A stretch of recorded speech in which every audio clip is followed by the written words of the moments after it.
keluarga Indonesia, apa kabar? Senang sekali saya Astia Dika bisa kembali menemani Anda di acara Kumpul Keluarga.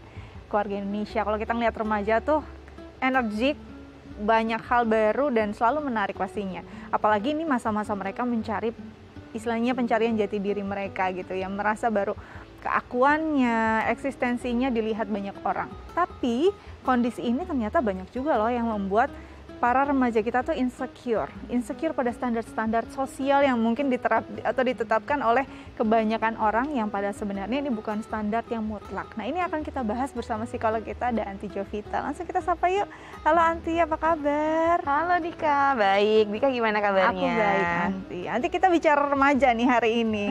Kayaknya kita berdua pastinya. Selalu menarik kalau bicara remaja ya. Ini remaja dari fisik pastinya lagi fresh-freshnya. Istilahnya secara visual juga lagi hal yang pasti menarik perhatian banyak orang.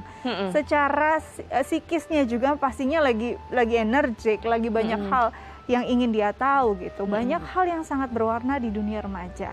Tapi ada nih mulai mereka merasa banyak kekhawatiran, banyak rasa kecemasan yang terjadi di masa-masa usia remaja mereka. Sebenarnya hal ini terjadi tuh karena apa sih Anti? Ya, kalau kita bicara tentang remaja, berarti kan ada 3 bagian otak yang sedang berkembang pada masa tersebut, yaitu prefrontal cortex, otak bagian depan, kemudian juga corpus callosum. Corpus callosum ini bertugas untuk menerima semua input ataupun informasi, sedangkan tadi prefrontal cortex adalah pengambilan keputusan. Dan yang terakhir ini adalah otak yang memang lebih dulu berkembang pada saat remaja, yaitu amigdala, pusat pemrosesan emosi tentunya.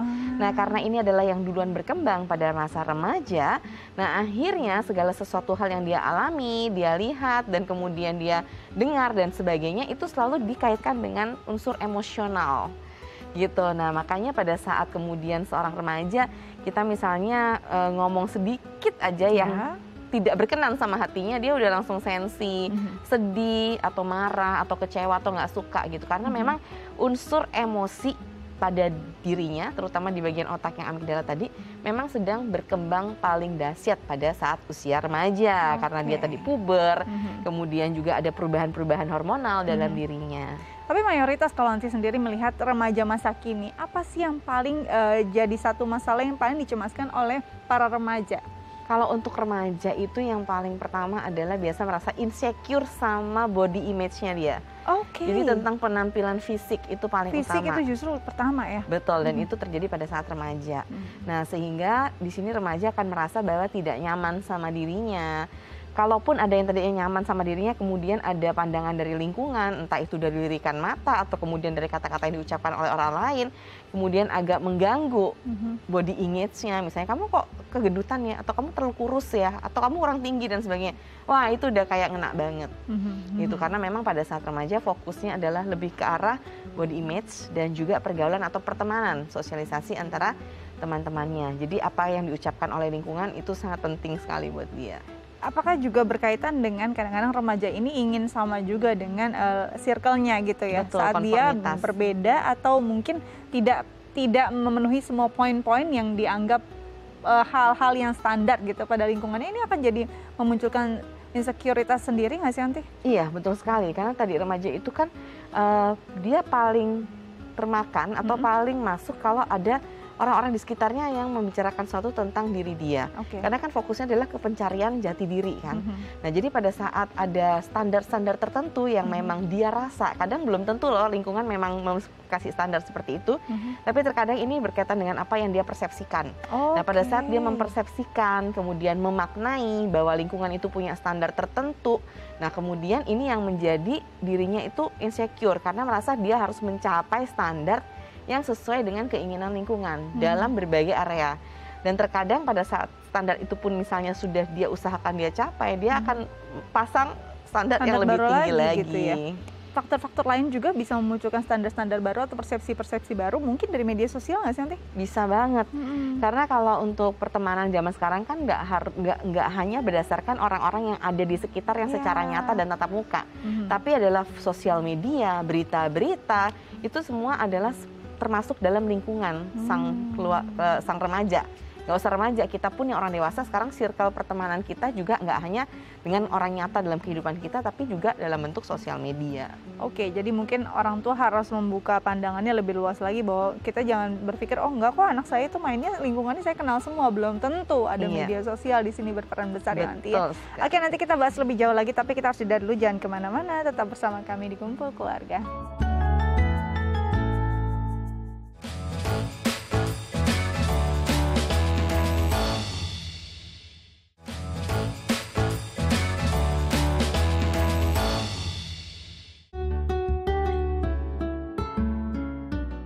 Ya, Keluarga Indonesia kembali lagi di Kumpul Keluarga, masih membahas tentang insecure pada remaja. Kita akan coba ngobrol dengan salah satu remaja, ada Guntur. Langsung kita sapa dan ngobrol dengan dia. Ya, halo Guntur, apa kabar? Hai Guntur. Halo. Oke, Guntur, aku boleh tahu nggak sekarang Guntur usianya berapa sih? Saya usianya 19 tahun, Kak. Oke, nah Guntur ini berarti kan remaja dan sebenarnya udah mulai remaja akhir ya Onti ya. Nah, mulai nggak sih merasakan insecure atau cemas berlebih pada diri Guntur sendiri selama masa remaja, dan itu dimulai dari Guntur usia berapa? Kalau tentang insecure itu saya dimulai dari usia masuk remaja, umur 17 tahun. Oke, di 17 tahun. Apa sih yang Guntur cemaskan di usia itu? Tentang keuangan, Kak. Kalau insecure itu tentang keuangan Guntur sendiri. Oke, tentang keuangan. Faktor apa yang membuat Guntur merasa cemas dengan kondisi keuangan? Tentang kondisinya itu tentang circle pertemanan, Kak. Oke. Jadi pertemanan Guntur itu lebih ya gitu, Kak, mewah-mewah. Jadi kamu merasa tidak nyaman dengan kondisi circle kamu sendiri yang sepertinya ada standar-standar tertentu yang harus dipenuhi. Saat itu karena ada hal-hal seperti itu, apa yang Guntur lakukan? Apakah justru menjauhi circle tersebut atau tetap di sana untuk melawan rasa ketidaknyamanan tadi? Kalau itu saya lebih baik diam di situ, tapi mencoba untuk jadi diri sendiri, Kak. Oke. Tidak mengikuti pergaulannya, tapi masih tetap di situ stay. Oke. Baik, Anti. Kalau kita lihat ini hal yang lain ya, bahwa kadang-kadang kita berpikir tadi kan cuma apa yang terjadi di dalam diri kita saja gitu, fisik, mungkin oh cantik harus gini ya, oh mungkin standarnya harus punya A, B, C, D gitu. Ternyata kondisi keuangan bisa jadi hal yang dicemaskan oleh remaja loh gitu. Ya, sejauh mana sih ini dialami oleh remaja kebanyakan nanti? Kalau kita lihat tadi berkaca pada Guntur, pada saat dia menjawab keuangan, terus kita gali lagi sama Dika, ujungnya kan ke pertemanan kan? Iya. Dia melihat bahwa lagi ya. Iya, pertemanan ini kok punya gaya hidup yang mewah, yang melebihin dari standar-standar yang biasanya, kok hidupnya juga enak gitu ya, tanda kutip. Nah, sehingga kemudian ini memicu yang tadi namanya standar ini terhadap diri Guntur, dan akhirnya merasa bahwa oh berarti kalau aku mau kayak gini aku harus punya finansial lebih nih, aku harus punya keuangan lebih nih. Nah seperti itu. Nah jadi munculnya insecurity atau kemudian perasaan tidak aman terhadap diri sendiri tadi pusatnya dari pertemanan kalau saya lihat ya dari Guntur tadi, dan kemudian akhirnya karena ini berkaitan dari pertemanan, berkaitan sama gaya hidup, dan gaya hidup itu berkaitan sama keuangan. Nah ini akhirnya menjadi bagian dari diri dia yang mana dia merasa bahwa aku harus mencapai lebih nih di dalam hal keuangan. Oke, Guntur, kalau kita lihat ini hal yang sebenarnya hal yang bisa diubah. Saat itu Guntur sendiri tetap bertahan dengan circle tersebut. Ada nggak sih diskriminasi atau intimidasi dari teman-teman? Atau justru itu memang rasa insecure yang datang sendirinya di dalam diri Guntur sendiri, sedangkan circle Guntur sebenarnya tidak memberikan tekanan apapun?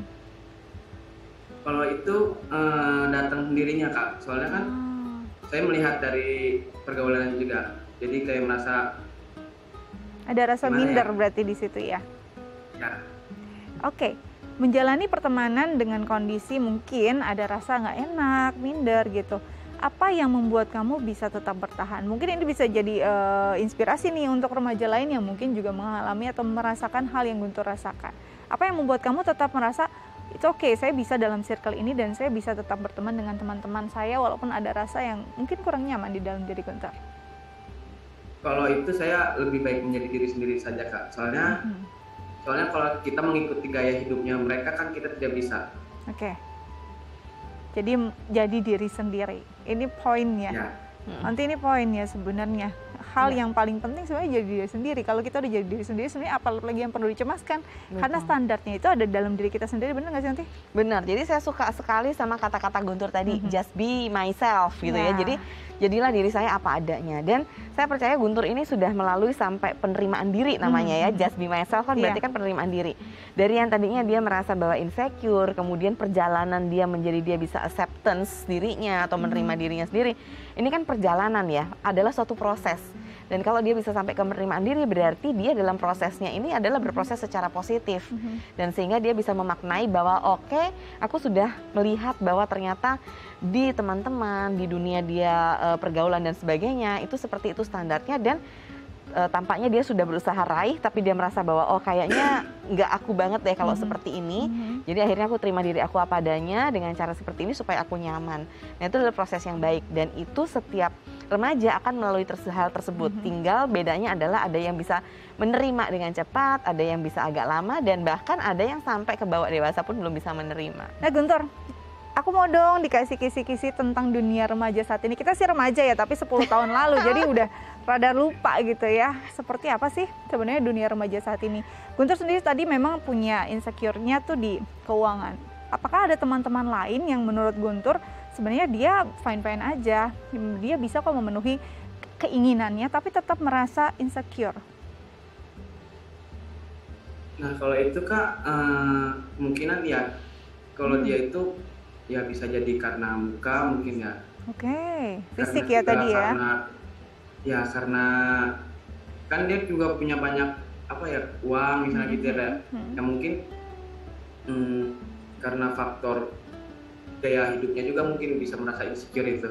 Oke, jadi itu dia, balik lagi kalau kita merasa hal cemas itu nggak cuma saat tadi Onti bilang sedih bahwa standarnya kalau sudah sampai standarnya dia naik lagi, gitu ya. Kalau tadi masalahnya uang nih, uangnya ada, ternyata dia punya kecemasan lain. Jadi sebenarnya kalau kita merasa melihat remaja kita ada kecemasan, harusnya kita mulai apa nih yang kita lakukan? Apakah menyamakan dulu standarnya, atau kita membantu dia pada standar tertentu agar dia merasa nyaman?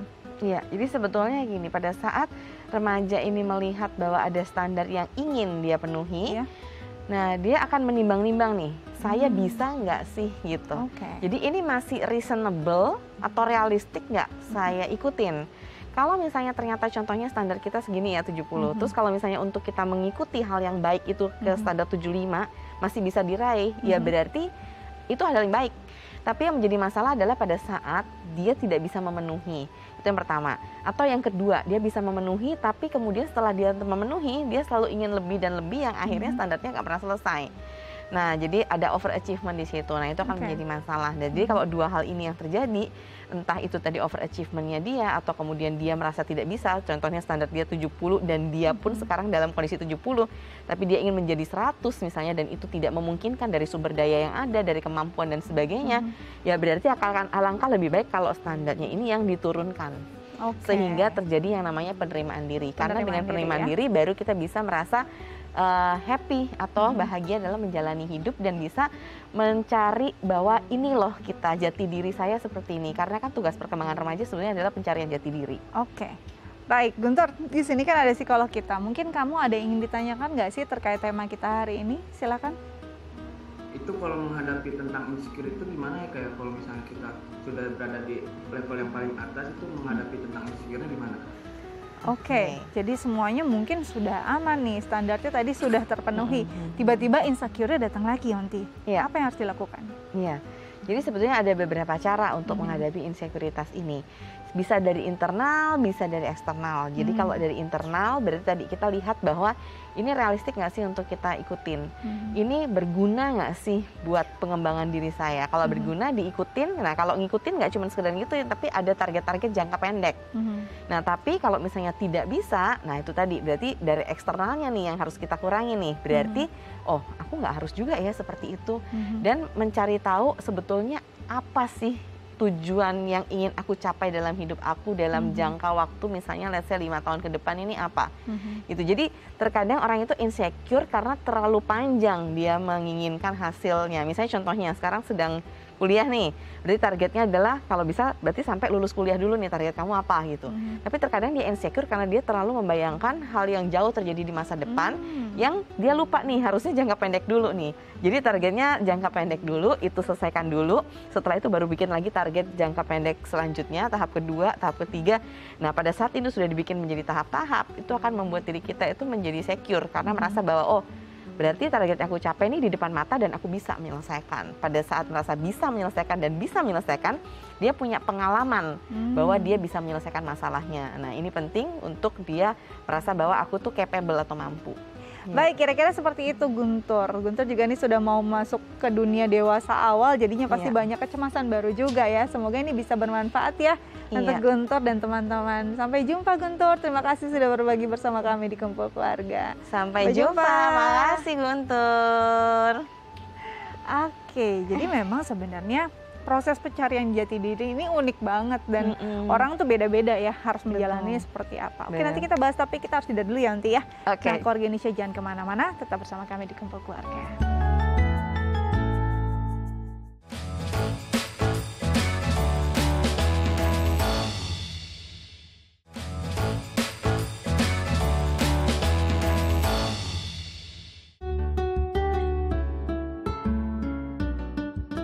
Ya, Keluarga Indonesia kembali lagi di Kumpul Keluarga, masih membahas tentang insecure pada remaja. Nah, nanti tadi kalau kita lihat sebenarnya ternyata banyak banget loh, beda-beda gitu ya. Ada yang mungkin fisiknya aman-aman aja, fisiknya good looking, tapi ternyata dia punya ketidakamanan, rasa nggak aman tuh di bagian yang lain. Ada bahkan juga mungkin tadi contohnya Guntur sendiri justru di keuangan yang mungkin ini harusnya insecure ini terjadi pada orang yang mulai dewasa gitu ya. Betul. Jadi bisa terjadi memang beda-beda. Nah, apa yang akan terjadi? Dampaknya seperti apa jika ini tidak diselesaikan pada masa remajanya dan berlanjut akhirnya sampai dewasa? Iya, jadi sebetulnya untuk bisa menyelesaikan terkadang lupa bahwa memang dia nggak sendirian loh. Dia itu bisa berdiskusi sama orang dewasa yang dia percaya, misalnya orang tuanya, atau mungkin gurunya, atau kakaknya, atau mentornya kalau dia punya mentor. Nah jadi seperti itu. Nah pada saat dia menyadari bahwa dia perlu orang lain untuk diajak berdiskusi, maka baru ini akan mencapai yang namanya peningkatan nih, ya kan? Karena pada saat tadi kan saya bilang bahwa masih ada kebawa emosinya, di mana pusat amigdalanya itu sedang berkembang pesat dan tidak disusul dengan fungsi prefrontal cortex yang matang, karena matangnya di usia 25 kalau prefrontal cortex. Nah, sehingga dia tidak mendapatkan masukan-masukan ataupun tidak mampu melihat dari sudut yang berbeda. Nah, jadi sini pentingnya adalah kita bisa menginformasikan kepada remaja kita atau bagi para pemirsa yang remaja yang sedang menonton, ingat bahwa kamu tuh nggak sendirian. Kamu tuh bisa kok berdiskusi dan meminta saran ataupun pendapat dari orang-orang dewasa lainnya. Kenapa orang dewasa lainnya? Karena orang dewasa ini yang sudah pernah mempunyai tahapan yang sudah kamu lewati, gitu. Nah, ini sebenarnya yang perlu disadari itu seperti itu. Dan kalau memang ini sudah dilakukan dan kemudian akhirnya masih belum selesai juga insecure-nya, berarti baru membutuhkan pihak tenaga profesional. Oke, nah apa yang harus dilakukan orang tua untuk melihat indikasi bahwa anak saya sebenarnya sudah butuh nih tenaga profesional? Apakah harus ada indikasi sampai ada sebagian remaja yang sangat insecure dengan tubuhnya atau dengan bentuk wajahnya sampai ingin mengubah gitu ya? Apakah harus sampai di titik ini atau sebenarnya sebelum itu terjadi, sebelum ada keinginan anak remaja kita ingin mengubah apa yang ada di dirinya, orang tua sebenarnya sudah harus mulai memikirkan lebih baik lagi nih harus seperti apa menangani anak saya yang dalam kondisi kecemasan. Iya, jadi kalau kita lihat bahwa hal itu menjadi topik utama terus nih yang ada pada diri dia. Entah dia jadi nggak bisa tidur karena hal itu, kemudian jadi kepikiran terus, dan kemudian sampai menghambat produktivitasnya sebagai misalnya contohnya kalau siswa berarti kan dalam belajarnya, kalau mahasiswa berarti dalam kuliahnya, kalau udah misalnya bekerja berarti dalam pekerjaannya.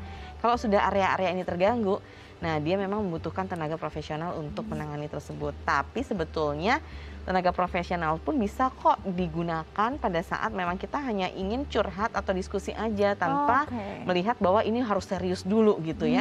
Karena tenaga profesional di sini memang ada di sekitar kita dan sekarang ini kan mudah diraih dengan online konsultasi. Ada yang bilang bahwa jika saat remaja banyak hal yang tidak tercapai dalam kondisi tertentu gitu ya. Akhirnya ada pembalasan di usia dewasa. Ini sebenarnya benar apa enggak sih atau cuma mitos? Oke, benar.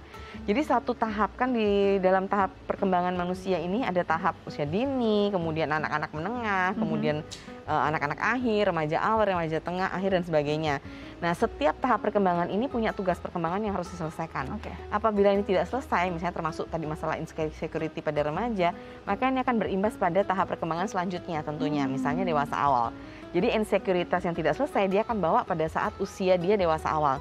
Dimana pada saat misalnya dewasa awal kan berarti tugas perkembangan dia adalah misalnya bekerja, punya intimasi sama lawan jenis dan sebagainya. Nah kemudian nanti kebawa lagi nih sampai misalnya berumah tangga dan sebagainya. Nah ini nggak pernah selesai karena yang tadinya harusnya diselesaikan kemudian di-deny misalnya, atau kemudian dia tahu bahwa tapi dia tidak mau menyelesaikannya.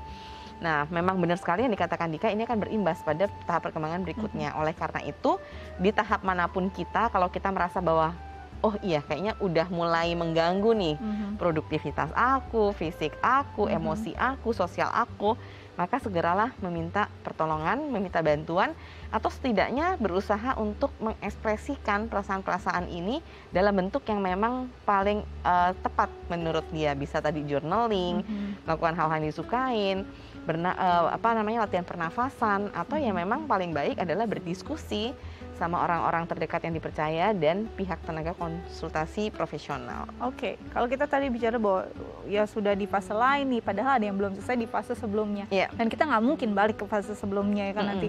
Apa yang harus dilakukan? Apakah kita capai dulu apa yang sebelumnya belum tercapai, setelah itu kita acceptance dulu, atau memang nggak apa-apa, nggak harus kita capai? Tapi kita mulai langsung menerima kondisinya bahwa ya udah di masa lalu sudah terjadi gitu.